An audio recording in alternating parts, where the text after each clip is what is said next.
Casas embrujadas por Catherine Crowe. Fragmento del libro El lado oscuro de la naturaleza.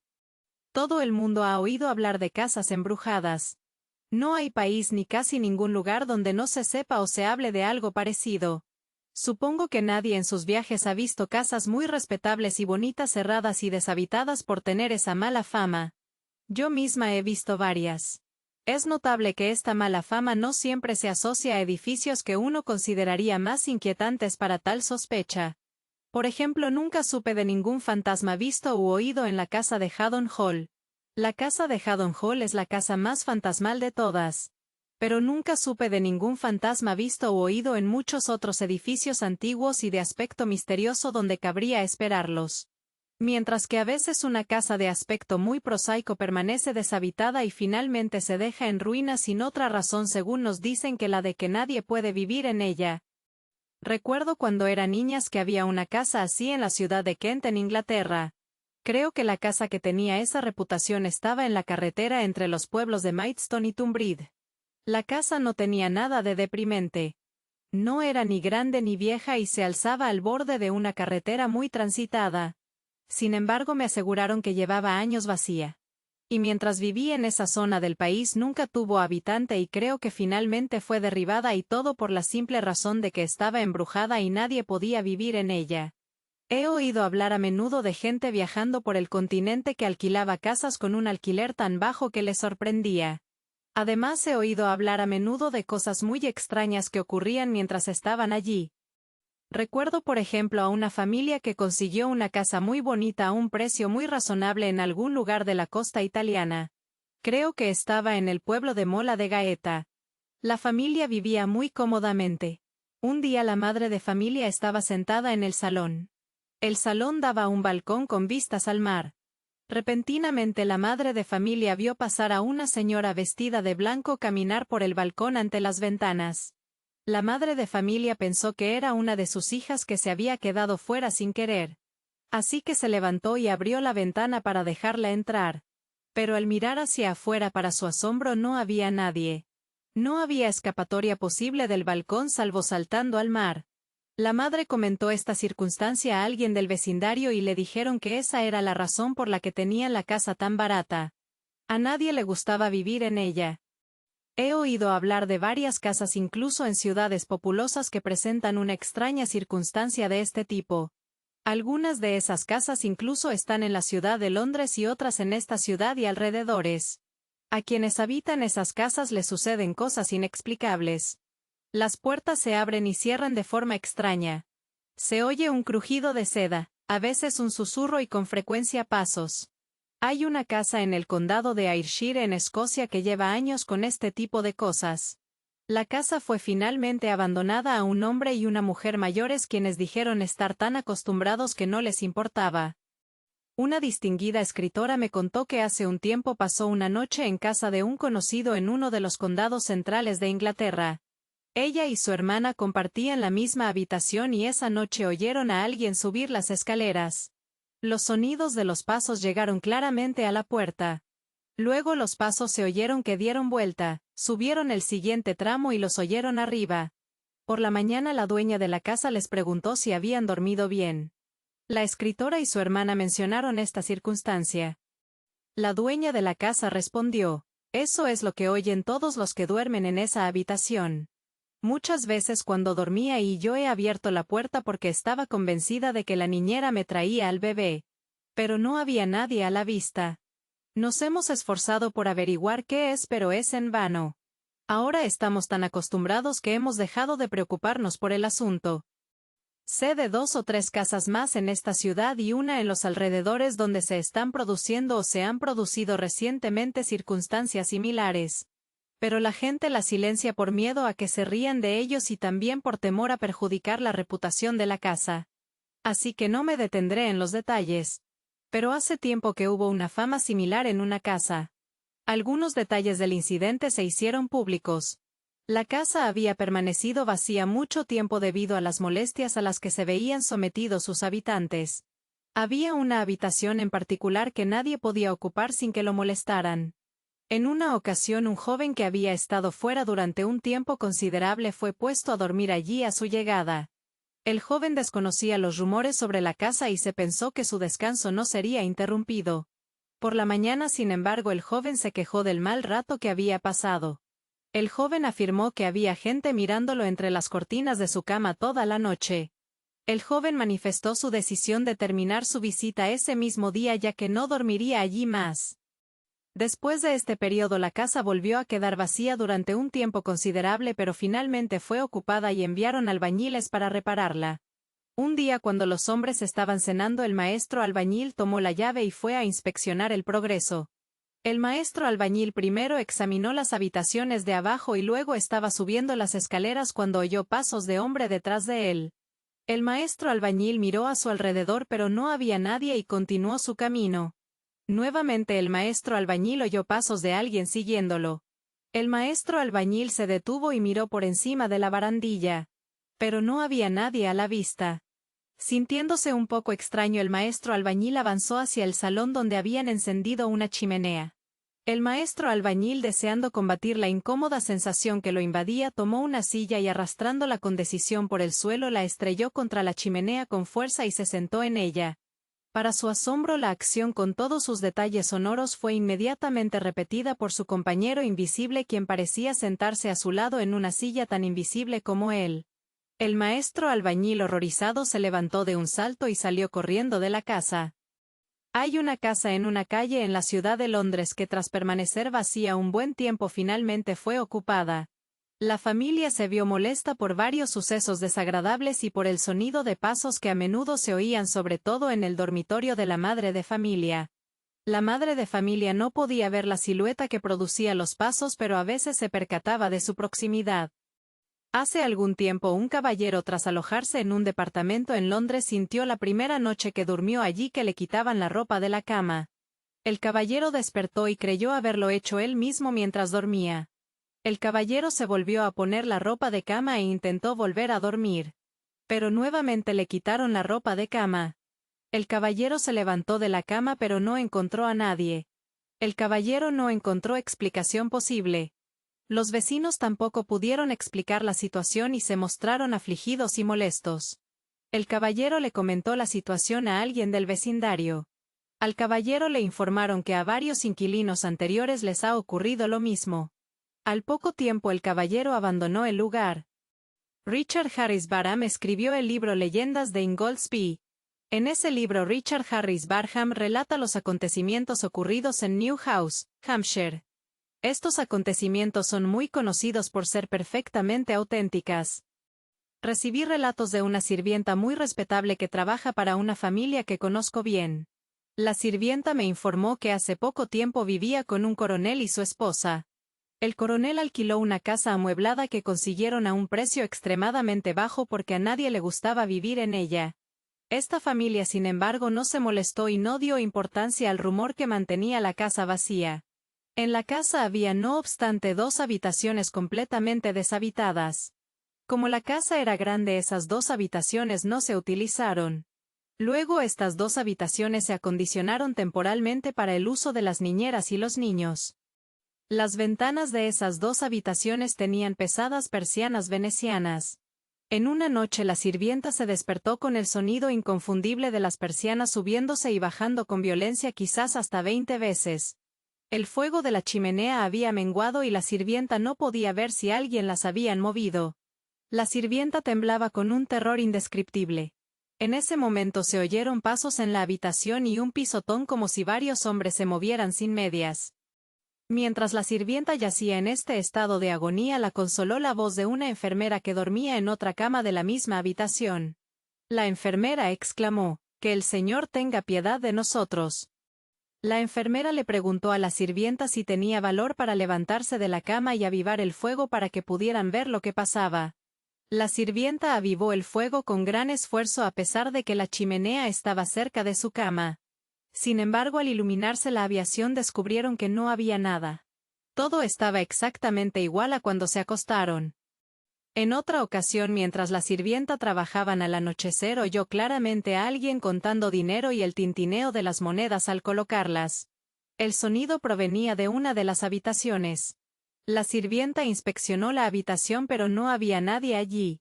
Poco tiempo después la familia del coronel salió de la casa. Aunque la casa era grande, espaciosa y barata, la sirvienta comprendió por qué nadie la ocupaba. Un respetable ciudadano de la ciudad de Edimburgo no hace mucho fue a Estados Unidos de América a visitar a su hijo. Su hijo se había casado y establecido en Estados Unidos de América. El padre visitó a su hijo en su casa y pasó la noche ahí. Pero la mañana siguiente de su llegada declaró su determinación de irse de inmediato. Al ser interrogado sobre la causa de su repentina partida, el padre dijo que la noche anterior había oído a un hombre caminar por su habitación. Más aún, el hombre se había acercado a su cama, descorrido las cortinas y se había inclinado sobre él. El padre primero pensó que era alguien que se había escondido allí con malas intenciones, así que el padre atacó violentamente al hombre que había entrado a su habitación.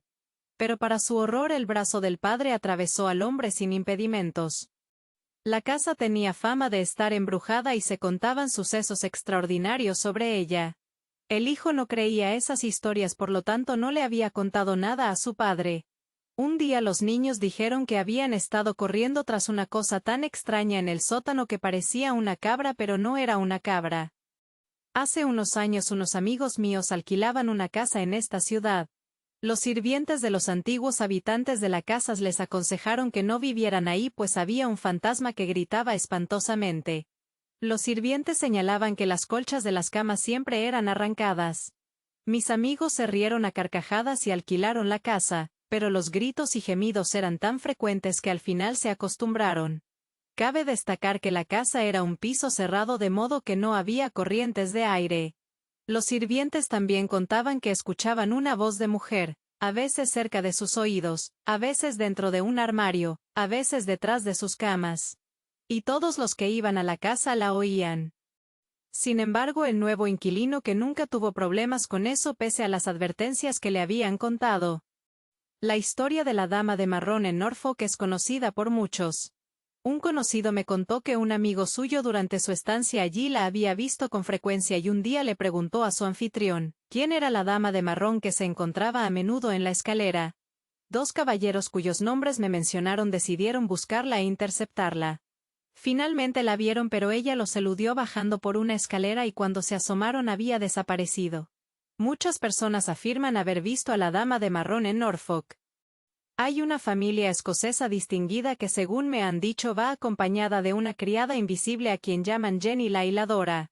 Se oye a la criada hilando en su casa de campo. Y cuando llegan al pueblo, hila aquí. Los sirvientes y todos oyen el sonido del torno de la criada invisible. Creo que solo los acompaña a sus propias residencias, no a las de otros. Se dice que Jenny era una antigua criada de la familia, una gran hilandera, y están tan acostumbrados a su presencia que no les molesta. Una joven me relató la siguiente circunstancia singular. Su madre y su padre viajaban a Gales y tuvieron que detenerse algunos días en Oswestry. Allí se alojaron en una casa. Para acceder a su habitación tenían que bajar por una especie de pasillo. Los únicos habitantes de la casa eran la dueña de la casa y dos sirvientas. Sin embargo, el padre y la madre pronto se quejaron del descuido de las habitaciones, que aparentemente nunca se limpiaban y se les quitaba el polvo. Por extraño que parezca, a juzgar por lo que oían, las dos sirvientas se pasaban toda la noche limpiando. El sueño del padre y la madre se veía constantemente perturbado por el ruido de fregar, barrer y mover muebles. El padre y la madre se quejaron con las sirvientas del ruido nocturno y la suciedad de las habitaciones. Las sirvientas respondieron que no eran ellas las que hacían el ruido. Las sirvientas confesaron que ellas pasaban también las noches despiertas. La dueña de la casa no soportaba estar sola en la cama y mantenía su habitación iluminada todas las noches. En una ocasión el padre y la madre vieron a la dueña de la casa girar bruscamente la cabeza de un lado a otro y decir al vacío: ¿Estás ahí otra vez? ¿Qué demonios? Vete, te digo. El padre y la madre platicaron con los vecinos para encontrar una explicación de estos misterios. Los vecinos se limitaron a negar con la cabeza y a dar respuestas misteriosas. El padre y la madre supieron después que se creía la dueña de la casa había asesinado a una joven que había vivido a su servicio. No hay nada en la conducta de esta infeliz mujer que no pueda explicarse perfectamente mediante la suposición de una conciencia culpable. Los ruidos que oían el padre y la madre por la noche concuerdan curiosamente con diversas historias similares en las que se ha observado esta extraña repetición visionaria de las trivialidades de la vida cotidiana o de algún incidente particular. El caso de Lord St. Vincent fue de esta naturaleza. Existe un relato de cómo el fantasma del emperador de Rusia Pedro el Grande se apareció al doctor Dopelio quejándose de los sufrimientos que soportaba al tener que repetir sus crueldades anteriores. Debemos, por supuesto, atribuir un significado simbólico a estos fenómenos y concluir que estas reacciones se asemejan en parte a nuestros sueños. Ciertamente no se necesitaría ningún motivo más fuerte para inducirnos a pasar el tiempo que nos ha sido asignado en la tierra en esos placeres y ocupaciones puros e inocentes que nunca cansan ni enferman el alma que la creencia de que tal futuro nos espera. Hace unos años una familia de un condado inglés se vio terriblemente perturbada por un huésped invisible que parecía habitar principalmente un gran sótano al que solo se podía acceder por la puerta cerrada. Allí se oían fuertes golpes. A veces se oía una voz que gritaba y pasos pesados. Al principio el anciano y confiable mayordomo llamaba a sus ayudantes y bajaba armado con espada y trabuco. Pero no se veía a nadie. A menudo oían los pasos que lo seguían escaleras arriba desde el sótano. En una ocasión cuando la familia decidió vigilar se vieron acompañados escaleras arriba no solo por el sonido de los pasos sino también por una sombra visible. La familia subió corriendo, corrieron a su habitación y cerraron la puerta. Al instante sintieron y vieron que una mano exterior giraba el picaporte en su mano. Ventanas y puertas se abrieron a pesar de las cerraduras y las llaves. Pero a pesar de las investigaciones más perseverantes, la única pista del misterio fue la aparición de esa figura espectral. Los golpes y sonidos de gente trabajando que se afirma que se oyen en las minas es un hecho mantenido por muchos hombres muy sensatos, supervisores, superintendentes, así como por los propios trabajadores. Hay una fuerte convicción entre los mineros de Cornualles y los de Mendip de que a veces se oye a estos trabajadores fantasmales entre ellos. En esas ocasiones los caballos manifiestan sus aprensiones temblando y sudando. No tengo forma de verificar estos informes así que no me detendré más en ellos. George Canning fue primer ministro de Inglaterra. Su madre se llamaba Mary Ann Costello y fue actriz. En una ocasión Mary Ann Costello viajó a la ciudad de Plymouth en Inglaterra. Mary Ann Costello le pidió a un amigo llamado Bernard que le consiguiera alojamiento en la ciudad de Plymouth. A su llegada su amigo Bernard le dijo a Mary Ann Costello que si no le temía a los fantasmas, podría tener una residencia cómoda a muy bajo precio. Bernard le dijo a Mary Ann Costello, hay una casa de nuestro carpintero que según dicen está embrujada, y nadie quiere vivir en ella. Si quieres puedes quedarte ahí.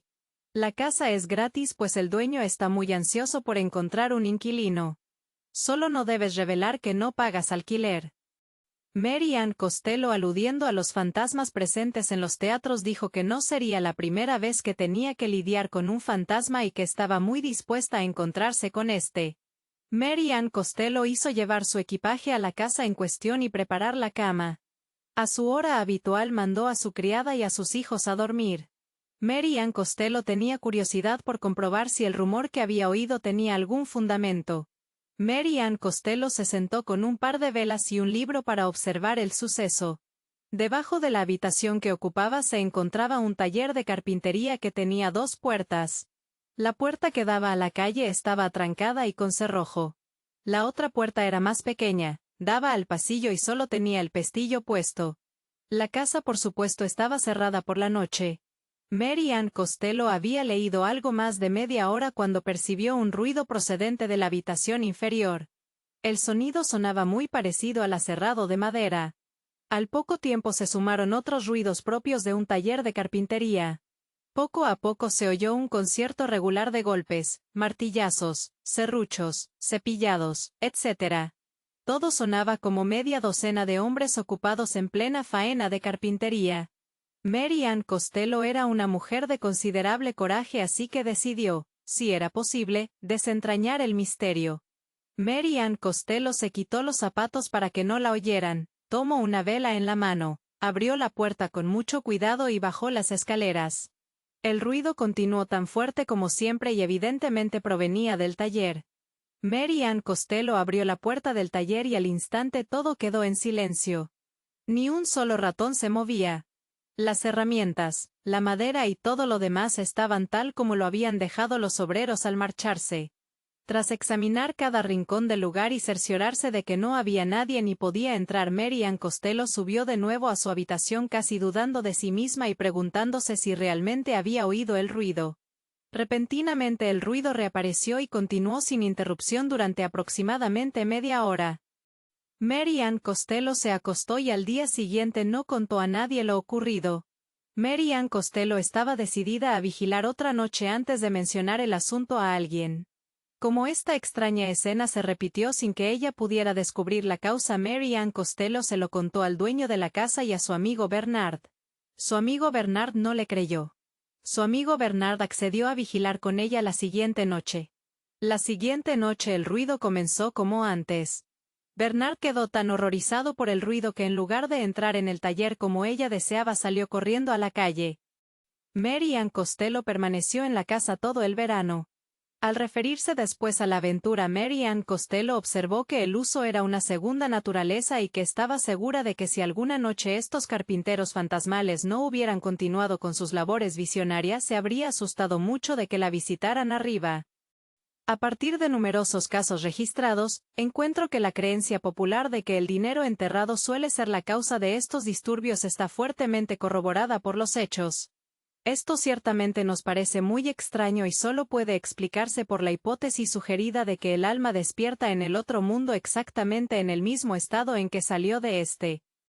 En los casos antes mencionados de las llamadas casas embrujadas, generalmente no se ve nada. Pero son igualmente abundantes aquellos en los que el visitante fantasmal es visible.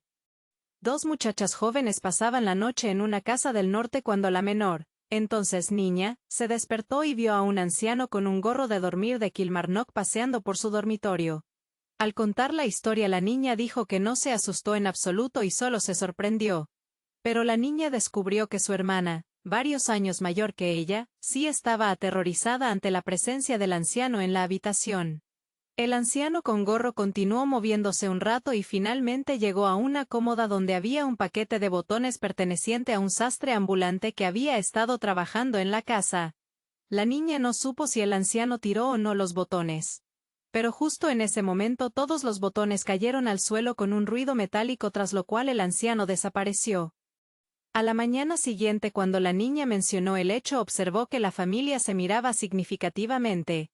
Pasaron varios años hasta que la niña se convirtió en mujer y entonces supo que se decía que la casa estaba embrujada por este anciano. La niña, ahora mujer, decía, nunca se me ocurrió que fuera un fantasma. ¿Quién habría imaginado un fantasma con un gorro de dormir de Kilmarnock? En la feria de Leipzig el alojamiento suele ser muy escaso. En una ocasión un forastero que había llegado tarde por la noche tuvo dificultades para encontrar cama.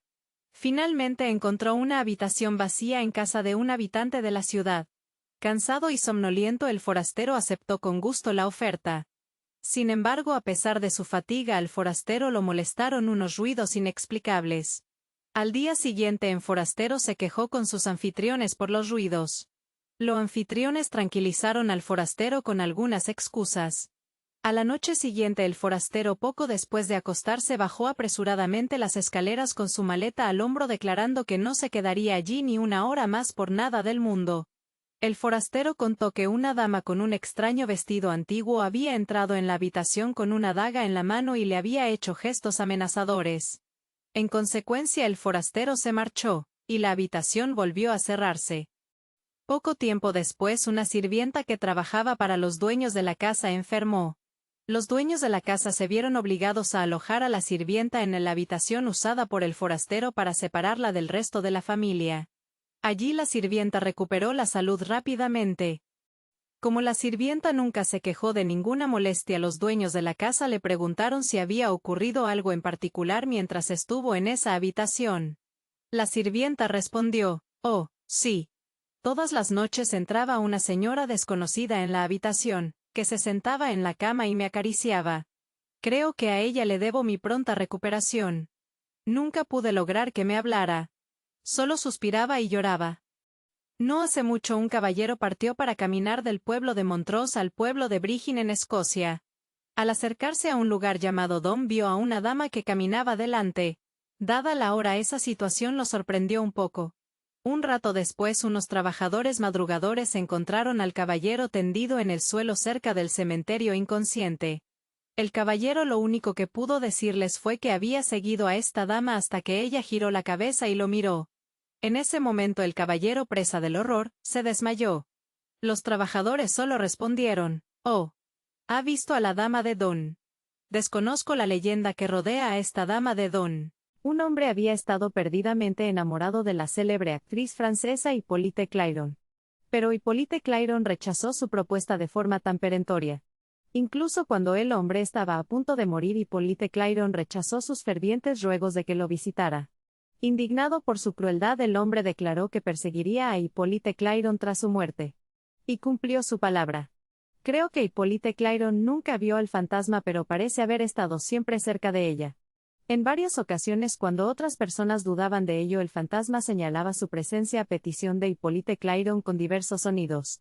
A veces era un grito, otras, un disparo, y otras, un aplauso o música.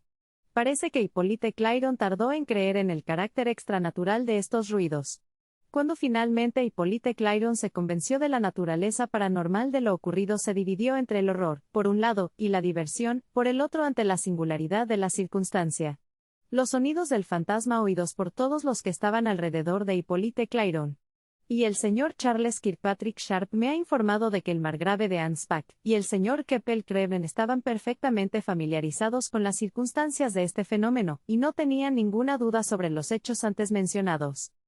El fantasma conocido como la Dama Blanca, que se ve con frecuencia en diferentes castillos o palacios pertenecientes a la familia real de Prusia, ha sido mencionado en otra publicación, creo. Durante mucho tiempo se creyó que era la condesa Inés de Orlamunde. Pero un retrato de una princesa llamada Berta o Percha von Rosenberg descubierto hace tiempo se consideró tan parecido a la aparición que ahora se discute cuál de las dos damas es, o si se trata o no de la misma aparición que se ve en diferentes lugares. Ninguna de estas damas parece haber sido muy feliz en sus vidas. Pero la opinión de que se trataba de la princesa Berta, que vivió en el siglo XV, se vio en parte respaldada por la circunstancia de que, en una época en que a consecuencia de la guerra se descuidaba la prestación anual que había legado a los pobres, la aparición parecía inusualmente perturbada y se veía con mayor frecuencia. A menudo se le observa antes de una muerte. Uno de los emperadores de Prusia dijo poco antes de su fallecimiento que no viviría mucho, pues había conocido a la Dama Blanca. La Dama Blanca lleva una banda de viuda y un velo, pero es lo suficientemente transparente como para mostrar sus rasgos que no expresan felicidad sino placidez. A la Dama Blanca solo se la ha oído hablar 2 veces. En diciembre de 1628, apareció en el Palacio de Berlín y se le oyó decir: «Venid, juzgad a los vivos y a los muertos. Espero el juicio». En la otra ocasión más reciente, una de las princesas del castillo de Neuhaus en Bohemia estaba frente a un espejo probándose un nuevo tocado cuando, al preguntarle a su doncella qué hora era, la Dama Blanca salió repentinamente de detrás de un biombo y dijo: «Son las 10». La princesa se alarmó mucho, enfermó pronto y falleció pocas semanas después. Con frecuencia la Dama Blanca ha mostrado su desagrado ante la manifestación de impiedad o vicio. Existen numerosos registros de las diferentes apariciones de la Dama Blanca en las obras de Balbino y Erasmo Francisci. En una publicación llamada El Iris, publicada en la ciudad de Frankfurt en el año 1819, el editor George Dorin ofrece el siguiente relato de una de sus últimas apariciones. George Dorin declara haber oído la historia tal como la relata de labios de su propia madre, en cuya palabra y juicio podía confiar plenamente. Poco antes de morir se le preguntó sobre la exactitud de la narración y avaló su autenticidad. Parece que la hermana mayor de su madre era la dama de compañía de una de las damas de la corte. Sus hermanas menores solían visitarla con frecuencia, y una de ellas era la madre de George Dorin. Las hermanas menores tenían 14 y 15 años y pasaban una semana con la hermana mayor en la corte. Un día las hermanas menores trabajaban en su costura y charlaban sobre las diversiones de la corte cuando oyeron de repente el sonido de un instrumento de cuerda, como una arpa, que parecía provenir de detrás de una gran estufa que ocupaba un rincón de la habitación. Mitad asustada y mitad divertida, una de las muchachas tomó una vara que estaba a su lado y golpeó el lugar, con lo cual la música cesó. Pero ese momento le arrebataron el palo de la mano. La muchacha se alarmó. Pero la otra, llamada Cristina, se rió y dijo que debía de habérselo imaginado. Cristina añadió que la música sin duda provenía de la calle aunque no pudieron distinguir a ningún músico. Para superar su susto del cual estaba medio avergonzada, la otra hermana salió corriendo de la habitación para visitar a una vecina por unos minutos. Cuando regresó encontró a Cristina tirada en el suelo desmayada. Cristina, tras ser reanimada, contó que tan pronto como su hermana la dejó, el sonido se repitió cerca de la estufa y una figura blanca apareció y avanzó hacia ella. Ante ello, Cristina gritó y se desmayó. La dueña de los aposentos se jactaba de que esta aparición presagiaba que había un tesoro escondido bajo la estufa. La dueña de los aposentos les ordenó a las muchachas no contar a nadie lo ocurrido. La dueña de los aposentos mandó llamar a un carpintero para que levantara las tablas. El suelo resultó ser doble y debajo había una bóveda de la que emanaba un vapor muy insalubre, pero no se encontró ningún tesoro ni nada más que cal viva. El rey de Prusia, al enterarse de los hechos, no se sorprendió. El rey de Prusia dijo que la aparición era sin duda la de la condesa de Orlamunde, quien había sido enterrada viva en esa bóveda. La condesa de Orlamunde era la amante de un margrave de Brandeburgo con quien tenía 2 hijos. Cuando el margrave de Brandeburgo enviudó, ella esperaba que se casara con ella. Pero el margrave de Brandeburgo argumentó que temía que en ese caso sus hijos con la condesa de Orlamunde pudieran disputar la sucesión con los herederos legítimos. Para evitar este obstáculo, la condesa de Orlamunde envenenó a los niños. El margrave, disgustado y alarmado, mandó a emparedar a la condesa de Orlamunde en esa bóveda. El rey de Prusia añadió que el fantasma de la condesa de Orlamunde solía ser vista cada 7 años, precedida por el sonido de un arpa, el instrumento en el que había sido experta. El rey de Prusia afirmó que el fantasma de la condesa de Orlamunde se aparecía con más frecuencia a niños que a adultos, como si el amor que había negado a sus propios hijos en vida fuera ahora su tormento, y que buscara reconciliarse con la infancia en general. Sé por la mejor fuente que quienes tienen las mayores oportunidades de indagar e investigar no dudan de estas apariciones. Recuerdo haber visto en la prensa inglesa hace unos años un párrafo copiado de periódicos extranjeros que decía que la Dama Blanca había sido vista de nuevo, creo que en Berlín. El siguiente relato muy curioso lo he recibido del caballero a quien le ocurrió la circunstancia. Me criaron un abuelo y 4 tías, todos videntes y creyentes en apariciones sobrenaturales. El primero había sido marinero y formó parte de la tripulación que dio la vuelta al mundo con Lord Henson. Recuerdo que cuando tenía unos 8 años me despertaron los gritos de una de estas señoras con quien yo dormía. Esta situación convocó a toda la familia que la rodeaba para preguntar la causa del alboroto. La señora dijo que había visto a Nancy junto a la cama y que se estaba deslizando hacia ella. Apenas habíamos bajado las escaleras por la mañana cuando nos enteramos de que Nancy había fallecido justo en el momento en que mi tía dijo haberla visto. Nancy era la esposa de su hermano. Otra de mis tías, casada y con una familia numerosa, predijo la muerte de mi abuelo en un momento en que no teníamos motivos para temerla. Mi abuelo también se había presentado junto a su cama. Mi abuelo estaba sano y salvo, pero falleció 15 días después. Sería tedioso enumerar la mitad de los casos similares que recuerdo. Por lo tanto, procederé a relatar lo que me sucedió. Hace unos años me invitaron a pasar un día y una noche en casa de un amigo de Hertfordshire a quien yo conocía muy bien. Mi amigo anteriormente había trabajado como talabartero en Oxford Street, donde amasó una considerable fortuna, y ahora se había retirado a disfrutar del ocio con dignidad en el hermoso pueblo rural de Sarrat. Era un domingo sombrío del mes de noviembre cuando monté a caballo para el viaje y había tanta probabilidad de lluvia que seguramente habría elegido otro medio de transporte si no hubiera deseado dejar al animal en el pajar para el invierno. Antes de llegar al bosque de Saint John las nubes amenazantes se dispersaron, y para cuando llegué a Watford estaba completamente empapado. Sin embargo, seguí adelante y llegué a Sarrat antes de que mi amigo y su esposa regresaran de la iglesia. En cuanto lo hicieron me proporcionaron ropa seca y me informaron que cenaríamos en casa de un vecino muy agradable. Dudé un poco en presentarme con ese atuendo, pues llevaba un traje completo que me habían prestado. Y el traje era un hombre corpulento de 6 pies de altura, mientras que yo soy más bien diminuto. Pero mis objeciones no fueron escuchadas. Nos marchamos y mi apariencia contribuyó no poco a la hilaridad de la fiesta. A las 10 nos separamos y regresé con mi amigo y su esposa a su casa. Ahí mi amigo y su esposa me asignaron una habitación muy cómoda. Fatigado por la cabalgata del día, pronto me acosté, y me dormí, pero no creo haber dormido mucho antes de que me despertaran los violentos ladridos de los perros. Descubrí que el ruido había molestado a los demás además de a mí, pues oí a mi amigo, que se alojaba en la habitación contigua, abrir la ventana y llamarlos para que guardaran silencio. Los perros obedecieron su voz y en cuanto volvió el silencio me volví a dormir. Pero me despertó de nuevo una presión extraordinaria en los pies. Declaro que estaba completamente despierto. La luz que había en la esquina de la chimenea brillaba con fuerza a los pies de la cama y vi la figura de un hombre bien vestido agachándose apoyándose en las sábanas. El hombre llevaba un abrigo azul con brillantes botones dorados pero no vi ninguna cabeza. Las cortinas a los pies de la cama colgaban de forma que ocultaban su cabeza. Al principio pensé que era mi anfitrión y como había dejado mi ropa, como de costumbre, en el suelo a los pies de la cama supuse que venía a cuidarla. Eso me sorprendió bastante. Pero justo cuando me incorporaba en la cama y me disponía a preguntar por el motivo de su visita la figura se marchó. Entonces recordé que había cerrado con llave la puerta. Un tanto desconcertado salté de la cama pero no vi a nadie. Al examinar la habitación no encontré otra vía de entrada que la puerta por la que había entrado y otra más. Ambas puertas estaban cerradas por dentro. Sorprendido y desconcertado me metí de nuevo en la cama y me quedé un rato reflexionando sobre la extraordinaria circunstancia cuando me di cuenta de que no había mirado debajo de la cama. Así que volví a levantarme esperando encontrar debajo de la cama a mi visitante, quien quiera que fuese. Pero me llevé una decepción.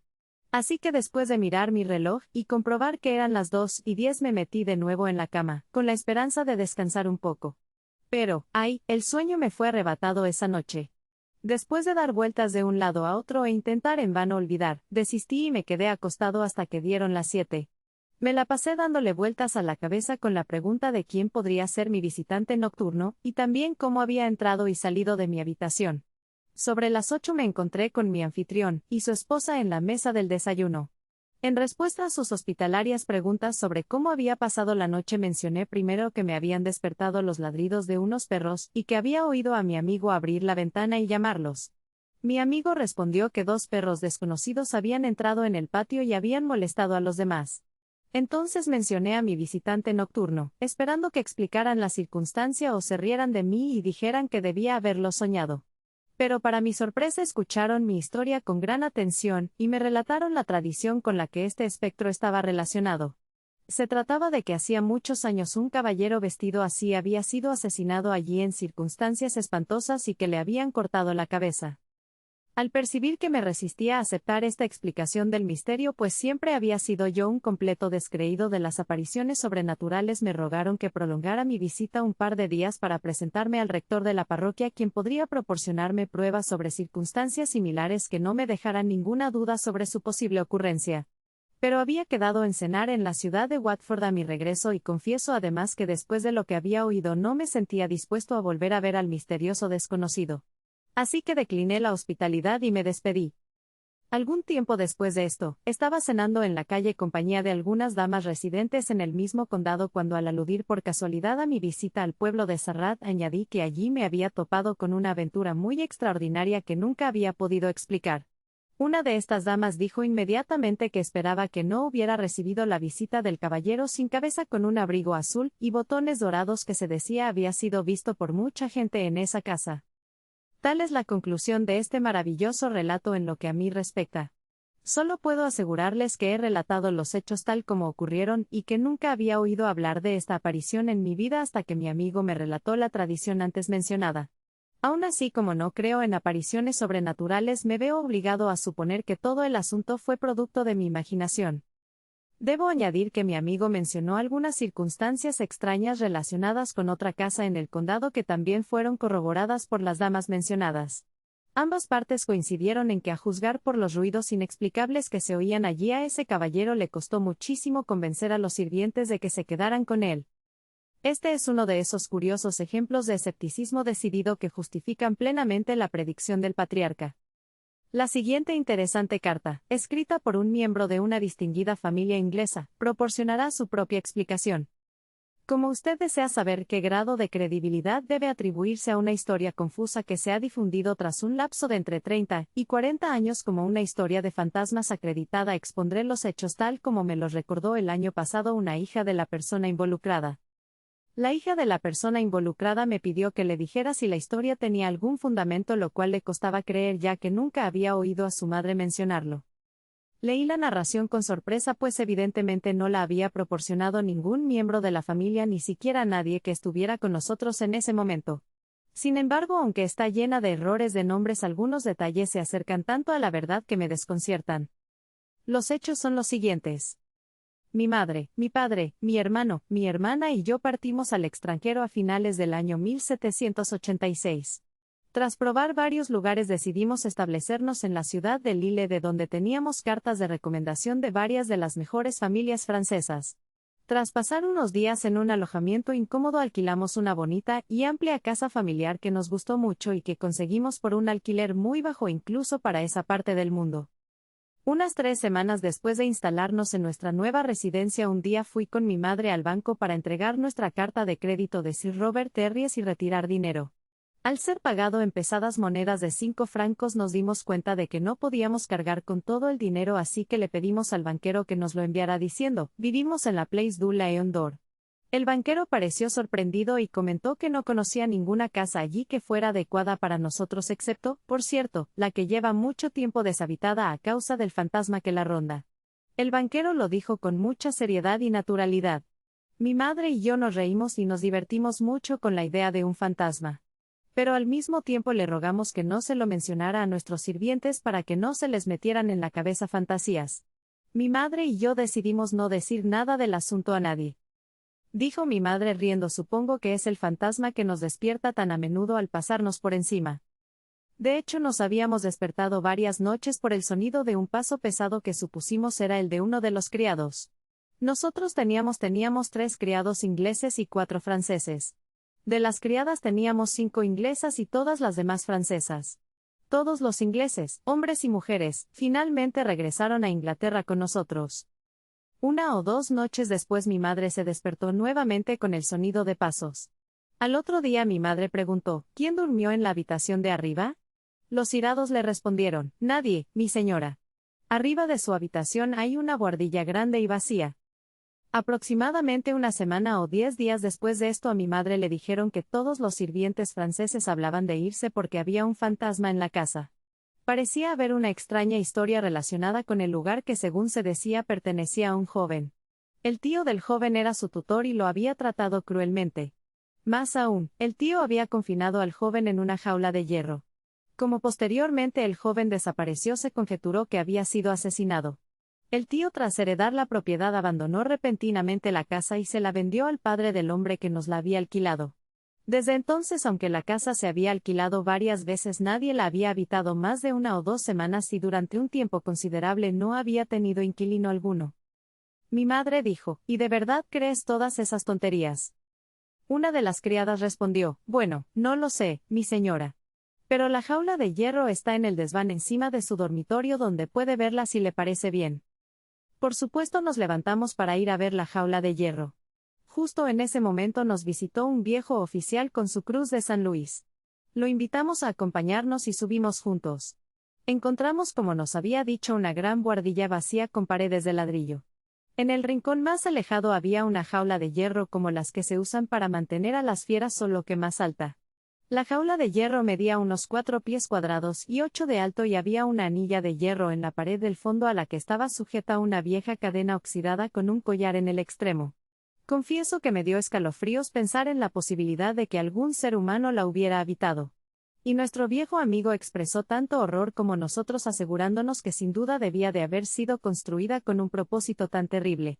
Sin embargo, como no creíamos en fantasmas, todos coincidimos en que los ruidos debían provenir de alguien interesado en mantener la casa vacía. Como era muy desagradable imaginar que hubiera formas secretas de entrar de noche, decidimos como tan pronto como fuera posible buscar otra residencia, y mientras tanto no decir nada a nadie. Unos 10 días después de esta decisión, mi madre observó una mañana que una de nuestras criadas, que se llamaba Cresuel, se veía extremadamente pálida y enferma. Mi madre le preguntó si le pasaba algo. Cresuel respondió: sí, mi señora. Hemos pasado un susto terrible y ni yo ni la señora Marsh podemos volver a dormir en la habitación en la que nos encontramos. Mi madre respondió: bueno. Las 2 ahora dormirán en la pequeña habitación de invitados que está junto a la nuestra. Pero, ¿qué las ha alarmado? Cresuel respondió: alguien, mi señora, entró en nuestra habitación durante la noche. Ambas vimos la figura pero nos cubrimos la cabeza con las sábanas y nos quedamos terriblemente asustadas hasta la mañana. Yo al oír esto no pude evitar reírme. Ante lo cual Cresuel rompió a llorar. Viendo lo nerviosa que estaba mi madre, y yo la consolamos diciéndole que habíamos oído hablar de una buena casa y que muy pronto abandonaríamos nuestra vivienda actual. Unas noches después mi madre nos pidió a mi hermano y a mí que fuéramos a su dormitorio a buscar un objeto. Era después de cenar y mi hermano y yo subíamos las escaleras a la luz de una lámpara que siempre estaba encendida. Entonces vimos subir ante nosotros una figura alta y delgada con el pelo suelto por la espalda y vestida con una bata holgada. Ambos supusimos al instante que era mi hermana Hannah y gritamos, «No servirá Hannah, no puedes asustarnos». Ante lo cual la figura se escondió en un hueco de la pared. Revisamos el hueco pero no había nadie. Supusimos que mi hermana Hannah se las había ingeniado de alguna manera para escabullirse y escapar por la escalera trasera. Al contárselo a mi madre ella dijo, «Es muy extraño porque Hannah se acostó con dolor de cabeza antes de que regresaras de tu paseo». Y efectivamente al ir a su habitación encontramos a mi hermana Hannah profundamente dormida. Una criada que estaba trabajando allí nos aseguró que mi hermana Hannah llevaba así más de una hora. A Cresuel le comentamos que habíamos visto una figura alta y delgada con el pelo suelto por la espalda y vestida con una bata holgada. Cresuel palideció y exclamó que esa era precisamente la figura que ella y Marsh habían visto en su dormitorio.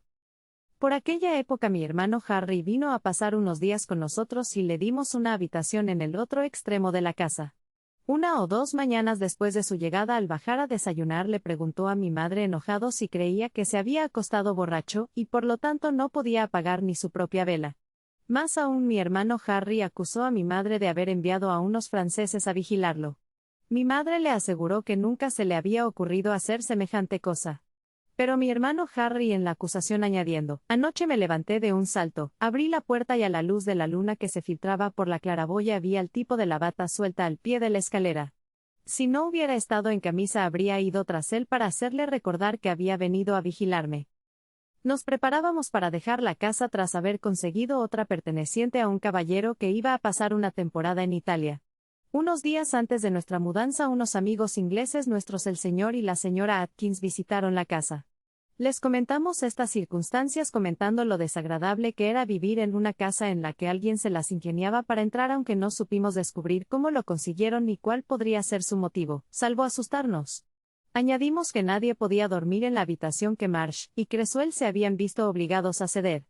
Ante esto la señora Atkins rió a carcajadas y dijo que de entre todas las cosas le gustaría dormir allí si mi madre se lo permitía, y añadió que con su pequeño perro terrier no tendría miedo de ningún fantasma que apareciera. Como mi madre por supuesto no se oponía a esta fantasía suya le pidió a la señora Atkins que volviera a casa con el mozo de cuadra para que éste le trajera su ropa de dormir antes de que llegaran a las puertas del pueblo.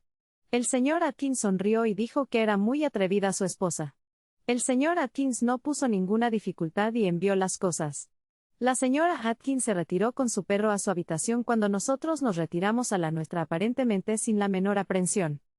Cuando la señora Atkins bajó por la mañana nos impactó verla muy mal. Al preguntarle si ella también se había asustado dijo que se había despertado por la noche porque algo se movía en su habitación y que a la luz de la lámpara de noche vio una figura nítidamente. Su perro que estaba impaciente y se lanzaba contra todo no se movió aunque ella se había esforzado por convencerlo. Vimos claramente que la señora Atkins se había alarmado mucho. Cuando llegó el señor Atkins intentó disipar la sensación persuadiéndola de que tal vez lo había soñado.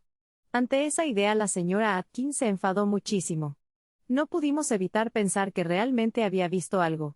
Mi madre dijo después de que se fuera la señora Atkins que aunque no se convencía de que fuera un fantasma esperaba fervientemente poder salir de casa sin ver esa figura que tanto asustaba a la gente. Estábamos a 3 días de la fecha fijada para nuestra mudanza. Yo había dado un largo paseo, y cansado me quedé dormido en cuanto me acosté. Pero a mitad de la noche me desperté de repente. No sé por qué me desperté pues nos habíamos acostumbrado tanto a escuchar pasos en los escalones que ya no nos molestaban. Había estado acostado con la cara hacia mi madre que dormía a mi lado, y como suele ocurrir al despertar me giré hacia el otro lado. Como hacía calor la cortina de la cama estaba descorrida al igual que a los pies. Entonces vi de pie junto a una cómoda una figura delgada y alta con una bata holgada. Uno de sus brazos estaba apoyado en los cajones y el rostro miraba hacia mí. Vi al fantasma con toda claridad gracias a la lamparilla que brillaba con claridad. El fantasma tenía un rostro alargado, delgado, pálido y joven con una expresión tan melancólica como jamás podría ser. Yo estaba sin duda muy asustado. Pero mi mayor horror era que mi madre despertara y viera la figura. Giré la cabeza suavemente hacia ella y la oí respirar agitadamente profundamente dormida. Justo entonces el reloj de la escalera dio las 4. Diría que pasó casi una hora antes de que me atreviera a mirar de nuevo. Cuando me armé de valor para volver la vista hacia los cajones no había nada. Sin embargo, no había oído el más mínimo sonido aunque había estado escuchando con la mayor atención. Como puedes suponer, nunca volví a cerrar los ojos. Me alegré cuando Cresuel llamó a la puerta como lo hacía todas las mañanas porque siempre la cerrábamos con llave y era mi deber levantarme de la cama y dejarla entrar. Pero en esta ocasión en lugar de hacerlo grité, «Pase, la puerta no está cerrada». Cresuel respondió que sí. Yo me vi obligado a levantarme de la cama y dejarla entrar como de costumbre. Cuando le conté a mi madre lo sucedido me agradeció mucho no haberla despertado y me elogió mucho por mi decisión. Pero como ella siempre era mi prioridad no era de extrañar. Sin embargo mi madre decidió no arriesgarse a pasar otra noche en la casa y salimos ese mismo día. Con la ayuda de los sirvientes iniciamos un registro minucioso para averiguar si había alguna forma de entrar en las habitaciones que no fuera por los métodos habituales. Pero nuestra búsqueda fue en vano. No se pudo encontrar nada. Creo por los errores en los nombres que el editor de historias de fantasmas acreditadas debe haber obtenido su relato de los habitantes de Lille. Considerando el número de personas que había en la casa, la valentía de la familia y su renuencia a creer en lo que se llama lo sobrenatural junto con el gran interés que el dueño de esta grande y hermosa residencia debe haber tenido en descubrir el truco si lo hubiera habido, creo que es difícil encontrar otra explicación de esta extraña historia que la de que el triste y decepcionado espíritu de este pobre muchacho herido y probablemente asesinado. El joven nunca se había separado de sus relaciones terrenales, a las que aún lo mantenía apegado el arrepentimiento por sus esperanzas frustradas y derechos violados. Plinio el joven cuenta la historia de una casa en Atenas donde nadie podía vivir pues estaba embrujada. Finalmente el filósofo Atenodoro Cananita la ocupó. La primera noche que pasó allí parece haberse comportado de forma muy similar a la valiente señora Canning en una ocasión similar en Plymouth. Atenodoro Cananita mandó a sus sirvientes a la cama y se puso a trabajar con seriedad con sus materiales de escritura decidido a no dejar que la fantasía le jugara una mala pasada. Durante un rato todo permaneció en silencio y su mente estaba completamente absorta en sus labores cuando oyó un sonido como el traqueteo de cadenas. Ese era el sonido que había asustado a todos y los había hecho salir de la casa. Pero Atenodoro Cananita tapó los oídos, mantuvo la calma y siguió escribiendo sin levantar la vista. Sin embargo, el ruido aumentó. El ruido de cadena se acercó a la puerta y entró en la habitación. Entonces Atenodoro Cananita miró a su alrededor y contempló la figura de un anciano delgado, demacrado y sucio con el cabello despeinado y una larga barba. El anciano levantó un dedo y le hizo una seña a Atenodoro Cananita. Atenodoro Cananita le devolvió el gesto con la mano indicándole que esperara y continuó escribiendo. Entonces el anciano avanzó y sacudió sus cadenas sobre la cabeza del filósofo. Atenodoro Cananita al levantar la vista vio al anciano haciéndole señas como antes. Atenodoro Cananita se levantó y siguió al anciano. La aparición caminaba lentamente, como si sus cadenas lo obstruyeran. El fantasma condujo a Atenodoro Cananita a cierto punto del patio y desapareció repentinamente. Atenodoro Cananita recogió hierba y hojas para marcar el lugar. Al día siguiente Atenodoro Cananita recomendó a las autoridades que excavaran allí, lo cual hicieron y encontraron el esqueleto de un ser humano encadenado. Una vez recogido y cumplidos los deberes funerarios el sonido de las cadenas no se volvió a oír. Probablemente también se trataba de algún pobre prisionero en su afán por llamar la atención sobre su cuerpo. Francis Grose era un anticuario inglés. Francis Grose era muy jocoso con el tema de los fantasmas. Francis Grose comenta que arrastrar cadenas no es costumbre de los fantasmas ingleses ya que las cadenas y las vestimentas negras son principalmente los atavíos de espectros extranjeros vistos en gobiernos arbitrarios. Esta es una observación muy sorprendente. Los estudios de Francis Grose le habían dado a conocer muchas historias de este tipo. Las diferentes características de estas apariciones bajo distintos gobiernos son una circunstancia notablemente acorde con las opiniones de quienes han sido llevados a considerar el tema con mucha más seriedad. Los fantasmas aparecen tal como vivieron y como se conciben a sí mismos. Y cuando la compenetración o la receptividad les permiten ver y hacerse visibles a quienes aún viven en carne y hueso, es así como aparecen que cuentan su historia y piden compasión y ayuda. Digo permitirles ver, porque parece haber muchas razones para concluir que en circunstancias normales los fantasmas no nos ven como tampoco nosotros los vemos a ellos. No podemos determinar si se debe a la relación con ciertos habitantes. No podemos determinar si el fenómeno depende de ciertos periodos o de cualquier otra condición. He encontrado varios relatos de casas en las que una molestia de este tipo ha reaparecido más de una vez en diferentes intervalos, a veces con una distancia de 7 o 10 años sin que se haya producido en el intervalo.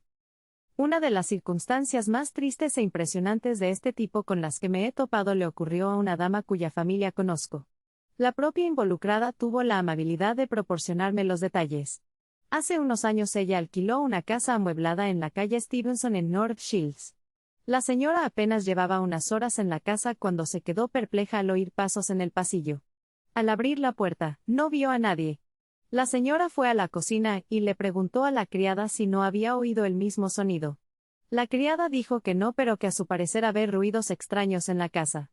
Cuando la señora se acostó no pudo conciliar el sueño por el ruido de un sonajero infantil que parecía estar dentro de sus cortinas. Sonaba alrededor de su cabeza, primero de un lado, luego del otro. Luego se oyeron pasos, el llanto de un niño y el sollozo de una mujer. Se oían en la casa tantos ruidos extraños que la criada se asustó y se marchó. La señora contrató a una criada que venía de la ciudad de Leith en Escocia.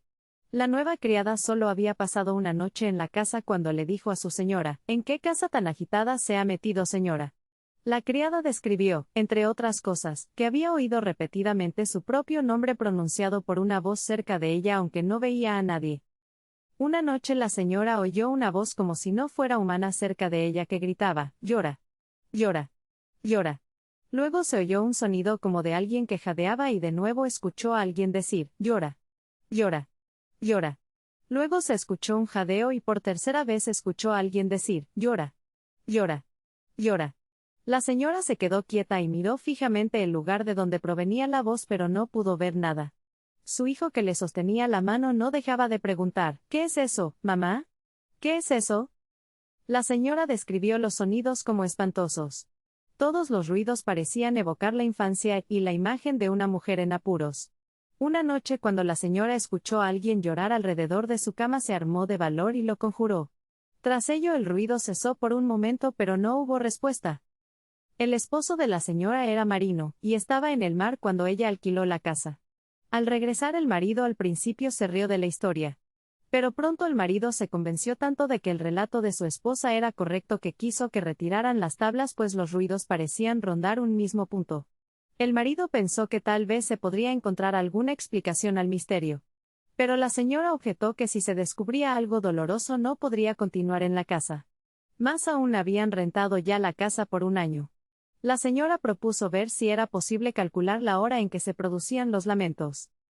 La señora en 2 ocasiones vio apariciones. En una ocasión vio a un niño caer del techo cerca de ella para luego desaparecer. En otra ocasión vio a un niño correr hacia un armario en una habitación en la azotea de la casa. Era muy notable que una pequeña puerta en esa habitación que daba acceso al tejado siempre estuviera abierta. Por mucho que cerraran la puerta, una mano invisible la abría de inmediato, incluso antes de que salieran de la habitación. Esto continuó durante todo el tiempo que estuvieron en la casa. Día y noche se oía a alguien con zapatos crujientes pasearse de un lado a otro en la habitación por encima de sus cabezas. Finalmente el año transcurrió y para su gran alivio abandonaron la casa. 5 o 6 años después finalmente se levantó el suelo de la habitación superior para repararla. Y ahí se encontró cerca de la puertecita mencionada el esqueleto de un niño. Recordaron entonces que años antes había residido allí un caballero de hábitos algo disolutos y que se suponía que mantenía una relación muy íntima con una joven criada que vivía con él. Pero no se sospechaba nada más grave. Hace unos 6 años un caballero con negocios en Londres oyó hablar de una buena casa de campo en las cercanías de la metrópoli que se podía alquilar a bajo precio. Era un lugar bastante antiguo, rodeado de un jardín y una zona de recreo. El caballero la alquiló por 7 años y su familia se mudó allí. El caballero se reunía con su familia 1 o 2 veces por semana según se lo permitían sus negocios. Llevaban un buen rato en la casa sin que ocurriera nada destacable cuando una tarde al anochecer su esposa al entrar en lo que llamaban el dormitorio de roble vio una figura femenina cerca de una de las ventanas. Al parecer era una joven con el pelo oscuro sobre los hombros, una enagua de seda y una bata blanca corta. El fantasma y parecía mirar con interés por la ventana, como si esperara a alguien. La esposa se tapó los ojos con la mano, como si creyera haber visto algo que no debía, y cuando volvió a mirar la figura había desaparecido. Poco después una joven que hacía las veces de niñera acudió a la esposa muy agitada. La niñera le dijo a la esposa que se había llevado un susto terrible al ver a una anciana muy fea observándola al pasar por la ventana del vestíbulo. La niñera temblaba violentamente y casi lloraba. La esposa no dudó de la veracidad de su alarma. Sin embargo, creyó conveniente reírse de su miedo y acompañó a la niñera hasta la ventana que daba a un patio cerrado. Pero no había nadie allí. Ni ninguno de los otros sirvientes había visto a alguien así. Poco después la familia empezó a sentirse perturbada por ruidos extraños a menudo muy fuertes durante la noche. Entre ellos se oía algo así como el golpeteo de una palanca sobre la bomba en el patio antes mencionado. Por mucho que buscaron no encontraron la causa del ruido. Un día cuando el caballero de negocios trajo a un amigo de Londres para pasar la noche con él, la esposa consideró oportuno subir al dormitorio de roble donde dormiría el desconocido para inspeccionar los arreglos para su comodidad. Para su gran sorpresa sintió que alguien la seguía. La esposa al darse la vuelta no vio a nadie. Sin embargo, la esposa no dijo nada al respecto y regresó abajo donde estaban sentados su esposo y el desconocido. En ese momento uno de los sirvientes llamó a la puerta y pidió hablar con la esposa. La esposa muy agitada le contó al sirviente que al subir a la habitación del visitante unos pasos la habían seguido hasta la chimenea aunque no vio a nadie. La esposa estaba bastante desconcertada pero aún era reticente a admitir la idea de que hubiera algo sobrenatural en estos sucesos. Después de esto repetidamente se oyeron estos pasos en diferentes partes de la casa cuando no se veía a nadie. A menudo mientras la esposa estaba acostada oía pasos claramente acercarse a su puerta. La esposa era una mujer muy valiente, y salía con una pistola cargada en la mano. Pero nunca había nadie a la vista. Finalmente les fue imposible ocultar a ella y a sus sirvientes que estos sucesos eran de naturaleza extraordinaria. Los sirvientes, como es de suponer, se sentían muy incómodos. Los sirvientes, mientras estaban sentados todos juntos en la cocina, solían ver cómo el pestillo de la puerta se levantaba, y cómo se abría la puerta aunque no entraba nadie que ellos pudieran ver. El propio caballero de negocios observaba estos sucesos y a pesar de estar completamente alerta no detectó ningún agente visible. Una noche una sirvienta dormía en la habitación de la esposa. Mientras dormía se perturbó mucho y se le oyó murmurar, «Despiértame. Despiértame». Como si estuviera sumida en una gran angustia. Despertada, le contó a la esposa un sueño que había tenido que pareció arrojar algo de luz sobre estos misterios. La sirvienta creyó estar en el dormitorio de roble, y en un extremo vio a una joven con un vestido antiguo y el pelo largo y oscuro. En otra parte de la habitación había una anciana muy fea también con atuendo anticuado. En el sueño la anciana le preguntó a la joven, «¿Qué has hecho con el niño, Emily? ¿Qué has hecho con el niño?». A lo que la joven respondió, «Oh, no lo maté. Se salvó, creció, se unió al regimiento y se fue a la India». La joven en el sueño comenzó a hablar con la sirvienta y le dijo, «Nunca he hablado con un mortal. Pero te lo contaré todo. Me llamo señorita Black. Esta anciana es la enfermera Black. Black no es su nombre pero la llamamos así porque lleva tanto tiempo en la familia». En ese momento la anciana interrumpió a la joven acercándose y poniendo la mano sobre el hombro de la sirvienta mientras decía algo. La sirvienta no recordaba lo que la anciana le dijo pues sintió un dolor insoportable cuando la tocó. Al sentir el dolor, la sirvienta rogó que la despertaran de su sueño. La anciana del sueño parecía asemejarse a la figura que una de las otras criadas había visto asomada a la ventana. Mientras que la joven del sueño se parecía a la que se había visto en la habitación de roble. La esposa del caballero de negocios naturalmente concluyó que había algo extraordinario en este sueño y en consecuencia aprovechó la oportunidad para preguntar en los alrededores sobre los nombres y circunstancias de los antiguos habitantes de esta casa. Tras una larga investigación supo que unos 70 u 80 años antes había estado en posesión de una tal señora Ravenel. La señora Ravenel tenía una sobrina llamada Black que vivía con ella. La esposa del caballero de negocios supuso que esta sobrina podría ser la más joven de las dos personas vistas. Posteriormente la esposa vio de nuevo al fantasma de la joven en la misma habitación, retorciéndose las manos y mirando con tristeza hacia un rincón. Hicieron retirar las tablas de ese lugar pero no encontraron nada. Uno de los incidentes más curiosos relacionados con esta historia queda por contar. Tras 3 años viviendo en la casa se disponían a abandonarla no por estar embrujada sino por otras razones. Al despertar una mañana la esposa vio de pie a los pies de su cama a un hombre moreno, con traje de trabajo, chaqueta de fustán y un edredón rojo al cuello. El hombre desapareció repentinamente. El caballero de negocios estaba acostado a su lado en ese momento pero dormido. Esta fue la última aparición vista en la casa. Pocos días después era necesario comprar una pequeña cantidad de carbón. La señora encargó a su esposo comprar el carbón. Al día siguiente la esposa le mencionó a su marido que el carbón había llegado. El caballero de negocios respondió que fue una gran suerte pues él que se había olvidado por completo de encargar y comprar el carbón. La esposa comenzó a preguntarse cómo había llegado el carbón a la casa. Le preguntó a los sirvientes pero ellos no sabían nada sobre el asunto. La esposa entonces interrogó a una persona del pueblo que les había proporcionado frecuentemente el carbón. El vendedor de carbón respondió que el carbón había sido pedido por un hombre moreno, con chaqueta de fustán y manta roja. Después de este último suceso abandonaron la casa. Pero yo he oído que sus inquilinos posteriores sufrieron algunos inconvenientes similares aunque no tengo forma de averiguar los detalles. Pero quizás uno de los casos más notables de fantasmas en la época moderna sea la casa del molino de Wellington cerca de la ciudad de Newcastle. William Howitt ha tenido la ventaja de visitar el lugar, cosa que yo no he hecho, por lo que me tomaré la libertad de tomar prestada su descripción. Joseph Proctor era el dueño de una casa cerca del molino de Wellington y del molino en sí. Joseph Proctor me escribió una carta en respuesta a una mía solicitando información más precisa de la que yo había podido obtener. La carta de Joseph Proctor dice así: espero usted disculpe por haber permanecido su carta sin respuesta durante 2 semanas. Durante este tiempo he estado fuera de casa o particularmente ocupado. Estoy reacio a añadir más publicidad a las circunstancias que ocurrieron en la casa del molino de Wellington. Prefiero no proporcionar más detalles. La información sobre el tema ya la publicó William Howitt y Moses Aaron Richardson y contiene diversos detalles. Yo le aseguro la estricta exactitud de la narración de William Howitt. Las declaraciones de William Howitt derivadas de su recuerdo de comunicaciones verbales con personas de mi familia son igualmente correctas en esencia aunque como era de esperar en cierta medida erróneas en sus circunstancias. Me permito expresar mi convicción de que la incredulidad de las clases educadas en las apariciones de los difuntos y fenómenos similares no se basa en un examen filosófico justo de los hechos que han inducido la creencia popular de todas las épocas y países. Yo considero que en épocas posteriores esa incredulidad se descubrirá que no ha sido nada más que un prejuicio irracional e irrazonable. Wellington cerca de Newcastle, 22 de julio de 1847. El texto al que hace referencia Joseph Proctor relatando lo ocurrido en el molino de Wellington fue escrito por William Howitt. El texto de William Howitt se reproduce a continuación. Visitas a lugares notables por William Howitt.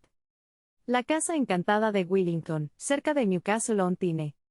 En los últimos años hemos establecido como un hecho establecido que los fantasmas y las casas embrujadas eran la creación vacía de tiempos de ignorancia. Nos hemos convencido cómodamente de que tales fantasías solo rondaban en el crepúsculo de la superstición y que en estos días ilustrados habían desaparecido para siempre. ¿Cuántas veces se ha invocado triunfalmente, como prueba de que todas estas cosas eran fruto de la ignorancia que ahora no se sabe nada de eso? ¿Qué diremos entonces de los siguientes hechos? Aquí todavía tenemos fantasmas y una casa embrujada. Los tenemos frente a nuestra cacareada luz del mediodía en medio de un vecindario ajetreado y populoso en las cercanías de una ciudad grande e inteligente, y en una familia que no es ni ignorante ni supersticiosa en ningún otro aspecto. Durante años estos fantasmas y apariciones han perturbado la tranquilidad de una familia muy respetable, y continúan atormentando y perturbando a pesar de la incredulidad de los sabios, las investigaciones de los curiosos y la ansiosa vigilancia de los que sufren. Entre la vía férrea que va de Newcastle-on-Tyne a North Shields y el río Tyne se encuentran en una hondonada algunas casas de campo, una casa parroquial, un molino y la casa de un molinero. Estos edificios constituyen la aldea de Wellington. Justo encima de estas la vía férrea atraviesa el valle sobre altos arcos y desde allí se puede contemplar el molino y las casas de campo que se encuentran a considerable profundidad. El molino es un gran molino de vapor harinero similar a una fábrica. La casa del molinero se encuentra cerca pero no contigua. Ninguna de las casas de campo que se encuentran entre estas instalaciones y la vía férrea está en contacto con ellas. La casa del molino se alza sobre una especie de pequeño promontorio alrededor del cual discurre el cauce de un curso de agua que parece llenarse y vaciarse con las mareas. A un lado del molino y la casa un campo se extiende en pendiente ascendente a una distancia considerable donde termina con otros recintos. Al otro lado se extiende una considerable extensión de colina de balasto formado por el depósito de lastre de los barcos que navegaban por allí. La colina de balasto es una de las numerosas colinas de las orillas del río Tyne. A la distancia la cima del molino parece estar prácticamente a nivel del terreno circundante. El lugar se encuentra a medio camino entre Newcastle y North Shields. Creo que este molino es propiedad de los señores Joseph Funtanks y Joseph Proctor. El señor Joseph Proctor reside en la casa contigua al molino como ya se ha dicho. Joseph Proctor es miembro de la Sociedad de Amigos. Joseph Proctor es un caballero en la flor de la vida. Su esposa es una mujer inteligente, y pertenece a una familia de amigos de Carlyle. Joseph Proctor y su esposa tienen varios hijos pequeños. Esta respetable y bien informada familia pertenece a una secta que, entre todas, está más acostumbrada a controlar, regular y reprimir incluso la imaginación. Esta familia sería las últimas personas del mundo, al parecer, afectadas por simples terrores o impresiones imaginarias. Pero esta familia ha sido perseguida durante años por los ruidos y apariciones más extraordinarios. La casa del molino de Willington no es una construcción antigua. El molino fue construido alrededor del año 1800. La casa no tiene un aspecto particularmente espectral. Al ver la casa de pasada o desde dentro, ignorando su verdadera naturaleza, no se debería decir que fuera un lugar con fama de embrujado.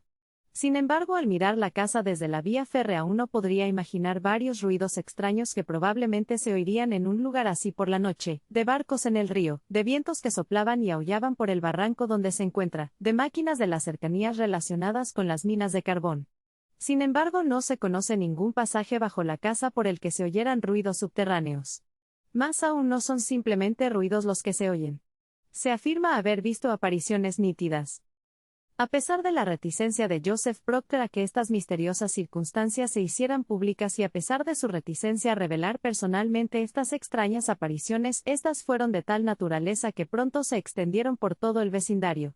Mucha gente acudió al lugar para averiguar la verdad, y finalmente un suceso extraordinario las hizo públicas. Primero apareció un panfleto describiendo la situación. Luego la historia apareció publicada en el libro de Moses Aaron Richardson titulado El libro de mesa del historiador local de sucesos notables, hechos históricos, baladas legendarias y descriptivas. Se verá que el autor de este artículo tiene plena fe en la veracidad de lo que relata, como, de hecho, la tienen muchos de los habitantes mejor informados del vecindario. Si extrajéramos una conclusión del número de casos de apariciones del mundo invisible que se han hecho públicos últimamente, podríamos llegar a imaginar que los días de la intervención sobrenatural están a punto de comenzar de nuevo, y que fantasmas y duendes están a punto de retomar su dominio sobre los temores de la humanidad. Sin embargo, si nos dejáramos llevar por tal aprensión un vistazo al tono actual de la literatura y la filosofía de la época al tratar estos temas, mostraría una cierta incredulidad considerándolos tan desdeñosos e inflexibles como el más ateo o materialista podría desear. A pesar de la prevalencia de este sentimiento entre las clases educadas, se manifiesta una curiosidad e interés en cada suceso de esta naturaleza que indican una fe latente en el fondo que un escepticismo afectado no logra ocultar por completo. Por lo tanto, creemos que no es necesario disculparnos con nuestros lectores por presentar los siguientes detalles de una visita a una casa en este vecindario inmediato que se había hecho famosa durante algunos años por estar embrujada. Varias de las supuestas hazañas o fechorías de su visitante sobrenatural se habían divulgado ampliamente a través de rumores de mil maneras. Consideramos que es tan digno de ser registrado como las acciones de sus genios contemporáneos en Windsor, Dublín, Liverpool, Carlisle y Sunderland. Hasta la fecha, tras la investigación pública, tampoco han recibido una solución consistente con el rechazo de la intervención espiritual. Hemos visitado la casa en cuestión, que muchos de nuestros lectores conocen bien por estar cerca de un gran molino de maíz a vapor con vista al viaducto de Willington en la línea férrea de Newcastle y Shields. No está de más mencionar que la casa está completamente separada del molino y de cualquier otra instalación. La casa tampoco tiene sótano. El propietario de la casa vive en ella y se niega a hacer públicos los detalles de la perturbación a la que se ha visto sometido. Debe entenderse que el relato de la visita que vamos a presentar a nuestros lectores proviene de un amigo a quien el Dr. Edward Drury presentó una copia de su correspondencia sobre el tema con facultades para hacer el uso que considere oportuno. Supimos que se decía que la casa, al menos en una de sus habitaciones, se decía que la casa había estado embrujada hacía 40 años y que posteriormente había permanecido inalterada durante un largo periodo, durante algunos de los cuales el actual ocupante vivió en ella sin ser molestado. También se nos informa que aproximadamente durante la época en que se construían las instalaciones, es decir, en 1800 o 1801, hubo informes de que alguien empleado en el lugar cometió algún acto siniestro. Extenderíamos este relato más allá de los límites que nos hemos impuesto si ahora nos adentráramos en un relato completo de las cosas extrañas que varios vecinos han visto y oído en el lugar, así como de las que, según se informa, han visto, oído y sentido los residentes. Los sirvientes de la casa han sido cambiados por este motivo en numerosas ocasiones. Procedemos por lo tanto a presentar las siguientes cartas intercambiadas entre individuos de indudable veracidad, dejando al lector que saque sus propias conclusiones al respecto. La primera carta fue escrita por Edward Drury y dice lo siguiente. 17 de junio de 1840. Al señor Joseph Proctor. He escuchado del señor Davison, un granjero de Low Willington, que usted y su familia son molestados por ruidos inexplicables por la noche. Le informo que he leído atentamente el relato de Wesley sobre tales cosas. Debo confesar que el relato no es muy creíble. Sin embargo, al saber que este informe proviene de alguien de su secta a quien admiro por su franqueza y sencillez, mi curiosidad se ha disparado y quisiera satisfacerla. Mi deseo es quedarme solo en casa toda la noche sin más compañía que mi perro guardián, en quien en cuanto a valor y fidelidad confío mucho más que en cualquier otro de los 3 jóvenes caballeros que conozco. Y también espero que si tengo un juicio justo pueda desentrañar este misterio. El señor Davison le dará plena satisfacción si se toma la molestia de preguntarle por mí. Soy, señor, suyo muy respetuosamente, Edward Drury. Joseph Proctor escribió una carta en respuesta a Edward Drury. La carta dice: envío mis respetos a usted. Su carta la recibí hace unos días. En la carta usted expresa su deseo de pasar una noche en su casa de Willington. Mi familia se marcha de la casa el 23 del corriente, y uno de los hombres que trabajan para mí dormirá en la casa. Si usted se siente con ganas de venir el 24 o después para pasar la noche, puede hacerlo con o sin su fiel perro.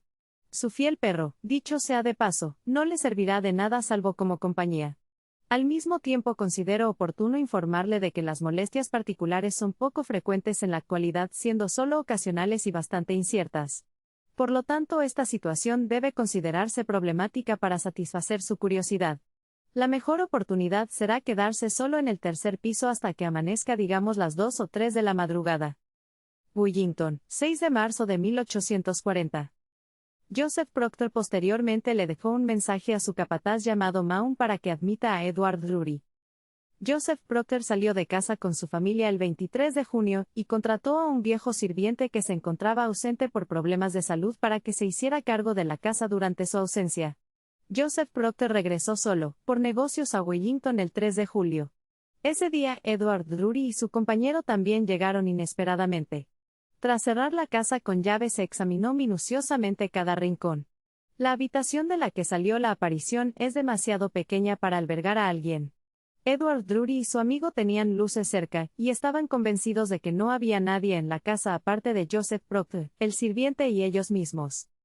El 6 de julio de 1840, Edward Drury escribió esta carta a Joseph Proctor. Estimado señor, lamento no haber estado en casa para recibirlo ayer cuando amablemente vino a preguntar por mí. Me complace declarar que me sorprende mucho haberme sentido tan poco afectado después de ese horrible y espantoso suceso. El único efecto negativo que siento es una fuerte opresión en uno de mis oídos, el derecho. Lo llamo opresión porque no solo no oigo con claridad, sino que siento un ruido constante. Nunca antes me había afectado esto, pero no dudo que desaparecerá. Estoy convencido de que nadie fue a su casa en ningún momento con mayor incredulidad respecto a ver algo extraño. Ahora nadie puede estar más satisfecho que yo. En unos días le enviaré un detalle completo de todo lo que vi y oí. El señor Spencer y otros 2 caballeros vinieron a mi casa por la tarde para escuchar mis detalles. Se pudiera atribuir los ruidos que se escuchan en su casa a causas naturales. Pero estoy tan firmemente convencido de la horrible aparición que yo vi. Afirmo que lo que vi con mis propios ojos fue un castigo por mi burla e incredulidad. Estoy seguro de que en cuanto al horror son felices los que creen y no han visto. Permítame, señor, que me dé la dirección de su Herman, de Cumberland, que estaba alarmada, y también la de su hermano. Me sentiría satisfecho si le escribieran unas líneas. Sobre todo me alegraría mucho que nunca más permitiera que su joven familia volviera a esa horrible casa. Esperando que escriba unas líneas cuando tenga tiempo, quedo, estimado señor, suyo muy atentamente. Edward Drury. El 7 de marzo de 1840 Joseph Proctor escribió una carta a Edward Drury. La carta dice: Estimado amigo Edward Drury, he estado en la ciudad de Sunderland, por lo que no recibí su carta hasta ayer por la mañana. Me alegra saber que se está recuperando de los efectos de su inesperada visita a la casa. Respeto su audaz y valiente afirmación de la verdad frente a la ridiculez y la ignorante presunción con la que se suele atacar hoy en día lo que se llama lo sobrenatural. Me alegrará recibir los detalles de su visita a la casa, en los cuales será necesario ser muy preciso para demostrar que no podrías estar dormido o atacado por una pesadilla, o confundir el reflejo de la vela, como algunos suponen sagazmente. Quedo, respetuosamente, tu amigo. Joseph Proctor. Postdata, tengo unos 30 testigos de diversas cosas que no pueden explicarse satisfactoriamente con ningún otro principio que no sea el de la acción espiritual. El 13 de julio de 1840 Edward Drury escribió una carta describiendo lo sucedido en la casa del molino de Willington. El texto de la carta dice: Estimado señor, por la presente, según lo prometido en mi última carta, le envío un relato veraz de lo que oí y vi en su casa donde pasé la noche, debido a diversos rumores circulados por personas muy respetables, en particular por un relato de mi estimado amigo el señor Davison. Tras recibir su autorización para visitar su misteriosa morada, fui el 3 de julio acompañado de un amigo mío, el señor Hudson. Esto no se ajustaba a lo prometido ni a mi intención inicial, ya que le escribí que iría solo. Pero me alegró su amabilidad al no mencionar la libertad que me había tomado, ya que al final resultó ser lo mejor. Debo mencionar que al no esperarlo en casa tenía en el bolsillo un par de pistolas y decidí dejar caer una de ellas ante el molinero como por accidente, por temor a que se atreviera a gastarme una broma. Pero después de mi entrevista con usted sentí que no había necesidad de armas. Después de que usted nos permitiera inspeccionar con todo el detalle que quisiéramos cada rincón de la casa, decidí no llevar mis armas conmigo. Me senté en el rellano del tercer piso con la plena expectativa de explicar filosóficamente cualquier ruido que pudiera oír. Eran alrededor de las 11 de la noche. A eso de las 12 menos 10 el señor Hudson y yo oímos un ruido como si varias personas pisaran el suelo con los pies descalzos. Sin embargo, era tan singular el ruido que no pude determinar con precisión de dónde provenía. Unos minutos después oímos otro ruido como si alguien golpeara con los nudillos entre nuestros pies. A esto le siguió una tos hueca proveniente de la misma habitación de donde provenía la aparición. El único ruido después de esto fue como si alguien rozara la pared al subir las escaleras. A la 1 menos cuarto le dije a mi amigo el señor Hudson que me gustaría irme a la cama, ya que allí podríamos oír el ruido igual de bien. Mi amigo el señor Hudson respondió que él no se acostaría sino hasta el amanecer. Yo tomé una nota que se me había caído accidentalmente y comencé a leer. Tras lo cual saqué mi reloj para comprobar la hora, y descubrí que faltaban 10 minutos para la 1. Al apartar la vista del reloj, fijé la vista en la puerta de un armario. La puerta del armario estaba claramente abierta.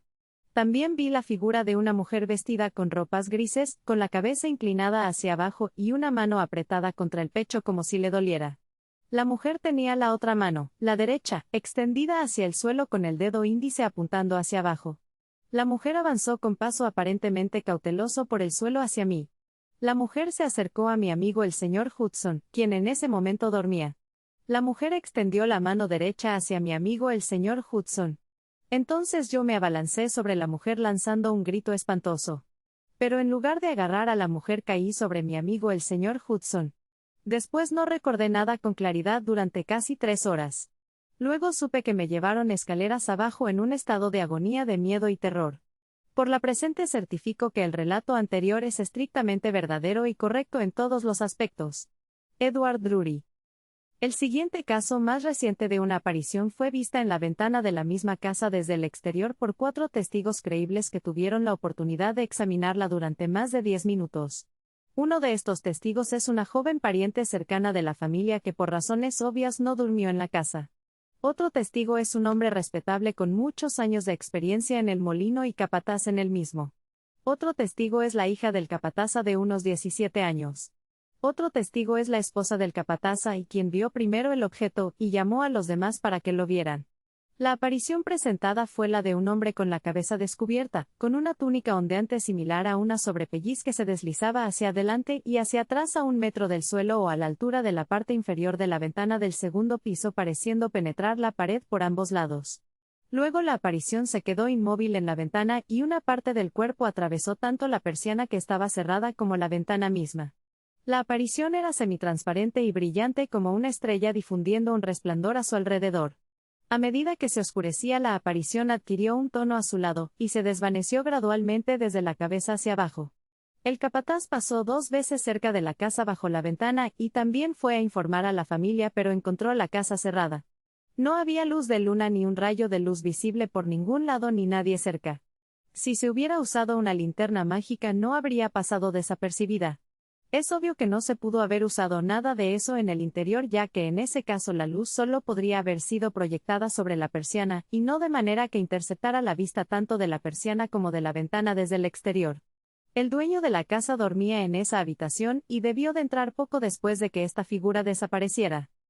Es de suponer la gran conmoción que causó la noticia de la visita del Edward Drury a la casa del molino de Willington y sus consecuencias. La noticia se difundió ampliamente y cuando se publicó se difundió aún más. Joseph Proctor recibió en consecuencia numerosas cartas de personas de diferentes rangos y circunstancias, incluyendo muchas con grandes propiedades, informándole de que sus residencias estaban, y habían estado sujetas durante años a molestias de carácter similar. Así que, después de todo, los fantasmas y las apariciones no han desaparecido. Les hemos dado la espalda y en el orgullo de nuestra filosofía nos hemos negado a creer en ellos. Pero a pesar de todo han persistido. Habiendo sido estas singulares circunstancias relatadas en diversas ocasiones por personas cercanas a la familia en el molino Willington, yo sentí curiosidad, durante un viaje al norte hace algún tiempo, por visitar esta casa embrujada y solicitar alojamiento allí. Desafortunadamente la familia estaba ausente visitando a los parientes de la señora Proctor en Carlisle, por lo que mi propósito principal fracasó. Pero encontré al capataz y a su esposa mencionados en la narración anterior viviendo cerca. Hablaron de los hechos arriba detallados con la simple sinceridad de quienes no albergan ninguna duda al respecto. Los ruidos y apariciones dentro y alrededor de esta casa parecían iguales a cualquier otro hecho relacionado con ella. Los ruidos y apariciones eran asuntos demasiado palpables y concretos para ser cuestionados, como tampoco lo era que la casa estuviera en pie y el molino funcionara. Me mencionaron la circunstancia de la joven, como ya se mencionó, que se alojó en su casa porque ya no quería soportar las molestias de la casa embrujada y los problemas que ésta había ocasionado a la familia en procurar y retener sirvientes. La esposa del capataz me acompañó a la casa del molino. La casa del molino estaba a cargo de una sirvienta recién casada, y su esposo durante la ausencia de la familia Proctor. Esta joven, que antes de casarse había vivido un tiempo en la casa, nunca había visto nada, por lo que no tenía miedo.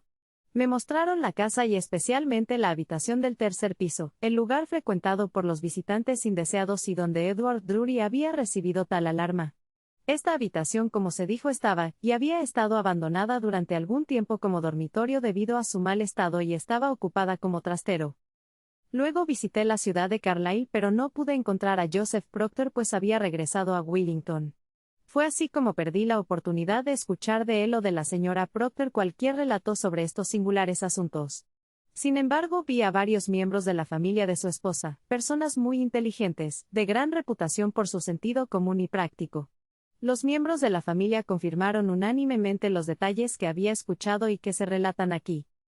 Uno de los hermanos de la señora Proctor era un caballero de mediana edad, de temperamento peculiarmente sensato, sosegado y franco. El hermano era una persona aparentemente improbable de dejarse engañar por alarmas o trucos ficticios.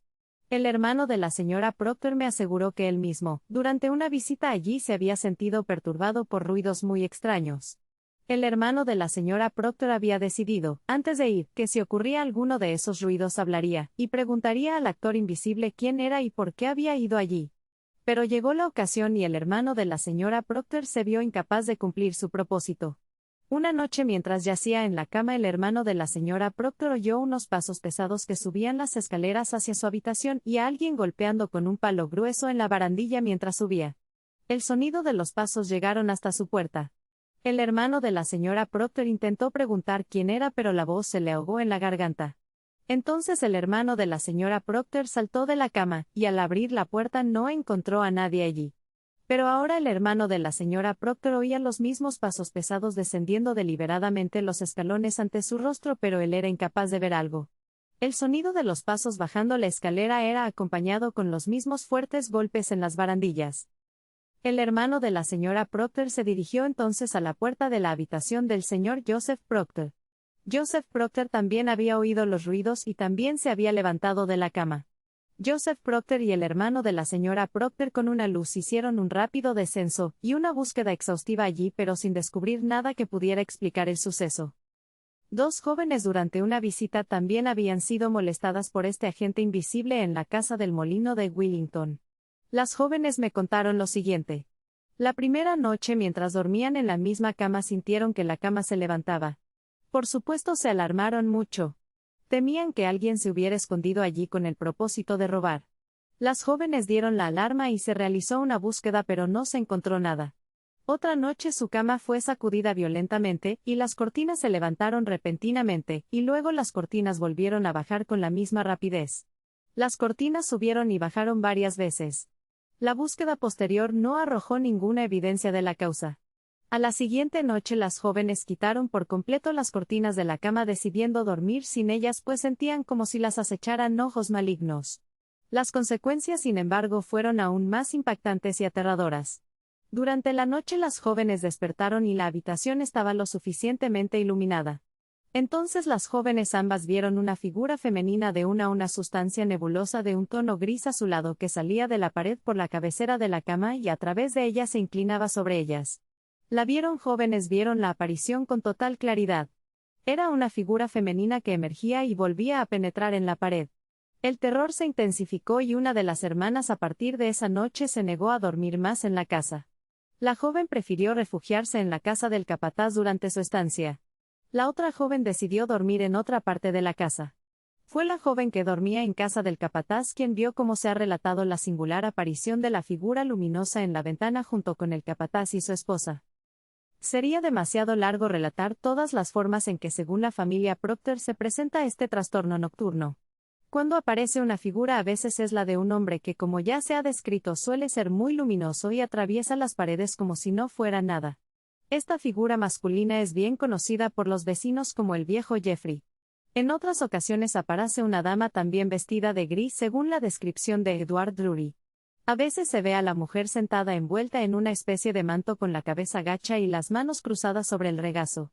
Lo más terrible es que la mujer no tiene ojos. Escuchar a personas tan sobrias y superiores relatarte tales cosas con tanta seriedad te produce una sensación muy extraña.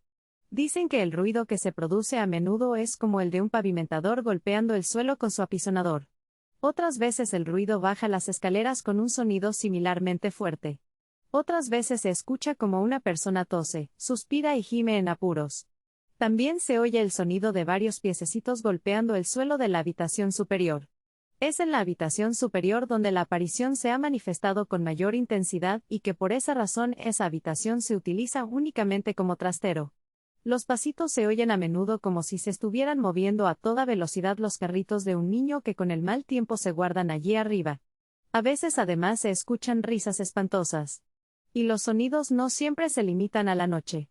En una ocasión una joven, según me aseguró ella misma, abrió la puerta al oír un golpe ya que la criada no estaba y entró una señora vestida de seda color beige que subió las escaleras. La joven por supuesto supuso que era una vecina que venía a hacer una visita matutina a la señora Proctor así que la siguió hasta la sala de estar. Sin embargo, para su asombro, al llegar a la sala de estar no encontró a la señora vestida de seda color beige ni se supo nada más de ella. Estas son algunas de las formas sospechosas en las que aparece este molesto huésped. Como era de esperar, los vecinos de las casas vecinas le temen, aunque parece limitar su maliciosa perturbación casi exclusivamente a los ocupantes de la casa del molino de Willington. Sin embargo, hay un pozo cerca del cual nadie se aventura después del anochecer porque se han visto apariciones cerca. Es inútil intentar opinar sobre las causas reales de estos extraños sonidos y visiones. Si son reales o imaginarios, si se pueden explicar por causas naturales o no. Lo único que podemos registrar es el singular hecho de que una familia muy respetable e inteligente ha sido molestada continuamente durante muchos años por ellos. La familia Procter se muestra muy ansiosa por obtener alguna pista sobre la verdadera causa, como lo demuestra la pronta aceptación de Joseph Procter ante el experimento de Edward Drury. Es tan grave para ellos que han considerado la necesidad de abandonar la casa por completo, aunque eso les causaría grandes inconvenientes en lo que respecta a los negocios. Y solo queda añadir que no hemos sabido recientemente si estas visitas continúan, aunque tenemos una carta de Joseph Procter a un amigo nuestro fechada en septiembre de 1844 en la que dice: las perturbaciones durante mucho tiempo han sido muy poco frecuentes, lo cual es un consuelo. Los niños mayores están creciendo lo suficiente como para verse más afectados por algo así. Que los filósofos reflexionen sobre estos hechos y si alguno de ellos es lo suficientemente poderoso como para exorcizar al viejo Jeffrey o a la dama gris azulada y nebulosa, estamos seguros de que Joseph Procter les estará profundamente agradecido. Recientemente hemos oído que Joseph Procter ha descubierto un antiguo libro que sugiere que las mismas apariciones ocurrieron en una casa antigua, en el mismo lugar, hace al menos 200 años. A la información anterior proporcionada por William Howitt debo añadir que la familia de Joseph Procter está abandonando la casa. El señor Joseph Procter tiene la intención de dividir la casa para construir pequeñas viviendas para los trabajadores. Una amiga mía que visitó Willington recientemente y recorrió la casa con Joseph Procter me asegura que las molestias persisten, aunque con menos frecuencia que antes.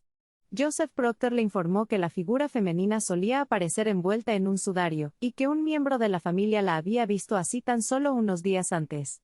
Un caballero que visitó a Joseph Procter expresó el deseo de que se encontrara una explicación natural a estas desconcertantes circunstancias.